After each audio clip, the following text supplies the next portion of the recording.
All right, as you can see today, I'm using leg quarters, which, when you go to the grocery store, it's pretty cheap. It's affordable. So I want to show you guys how to cut and clean this properly because I don't know how to clean your meat right. If you're not cleaning your meat right, bruh, I'm not gonna eat at your house.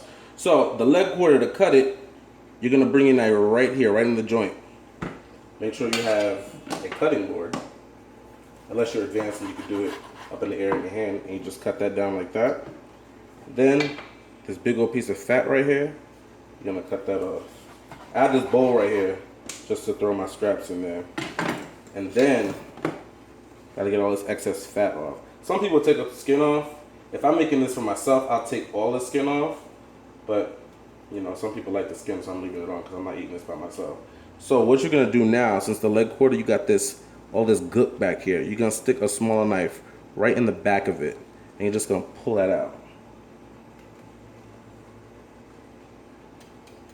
While managing the Kentucky, while managing the papaya, I realize I don't take this stuff out. That's why you can't be eating. Everybody clean their meat. Alright? Along the back here, you got this piece of back fat. Pull that off. Pull the excess fat all around here.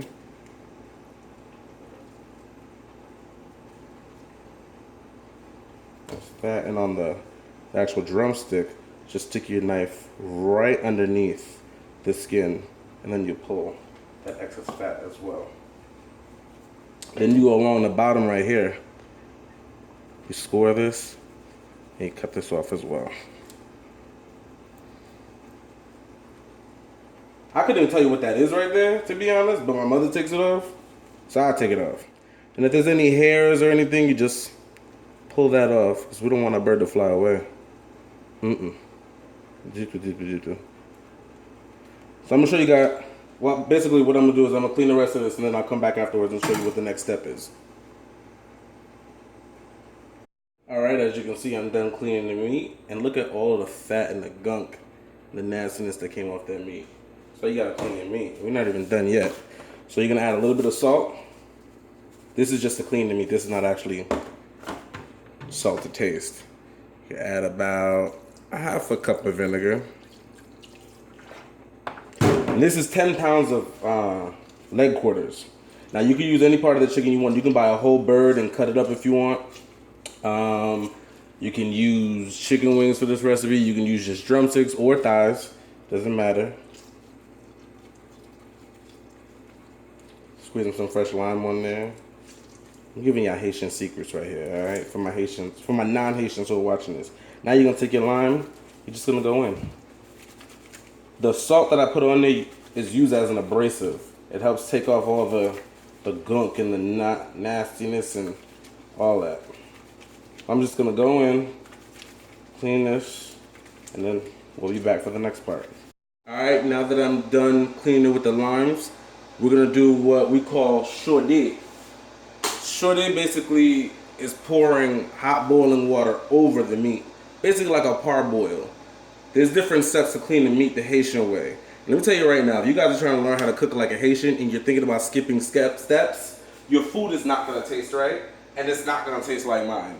Or my mother's, or my aunt's, or if you're Haitian, like your parents, here's the hot boiling water right here, and just pour it over. Haitian food is a bit time consuming most of the time, well, all of the time. And that's the reason why it tastes so good. So if you're trying to skip steps like not cleaning your meat properly, or not browning your meat properly, or it's just not gonna taste right. So make sure the day you decide to cook some Haitian food, you got some time on your hands, or you can prep early. Like you could do this tonight, and then season it up, and then tomorrow you cook the food. Cause if you let your meat sit overnight with the marinade on it, son, all that's just gonna be all up in there, tasting all good. So you let this sit for about 10-15 minutes, and then we're gonna season up our bird. Alright, so after I was done cleaning it, and then sauteing it, and letting it sit for about 10-15 minutes, I rinsed it off, and have it in the pot that I'm gonna cook it in. So you're gonna add a couple of tablespoons of salt, some adobo,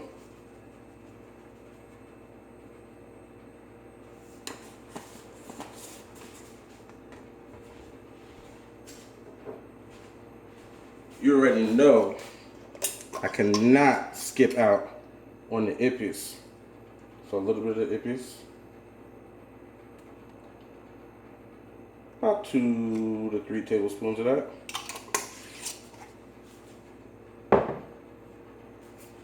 And a little bit of sour oranges. Sour orange, bitter orange, whatever y'all call it where we are from.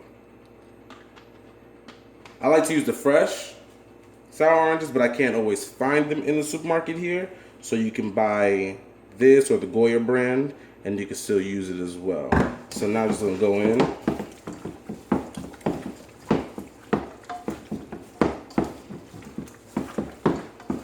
Make sure you get it all incorporated in there.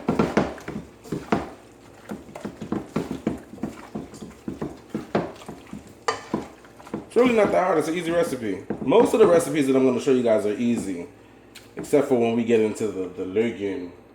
Yeah, I think like legume is probably like the hardest.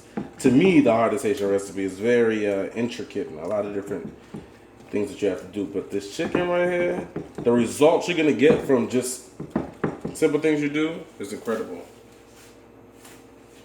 So that, add a few sprigs of thyme, and add Scotch bonnet pepper. Actually, this is Scotch bonnet. I'm actually gonna score mine. I'm gonna break it because I like my food spicy. So you just break it like that and throw it in there. If you don't like your food real spicy, you don't have to break it. You leave it whole and make sure you pay attention to it as your meat starts to boil so it doesn't break. And then 1 cup of water.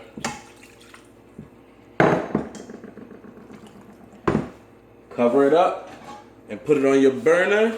Set it on high when you first put it on there, and then once it comes to a boil, put it on a medium flame, and then I'll show you what to do from there.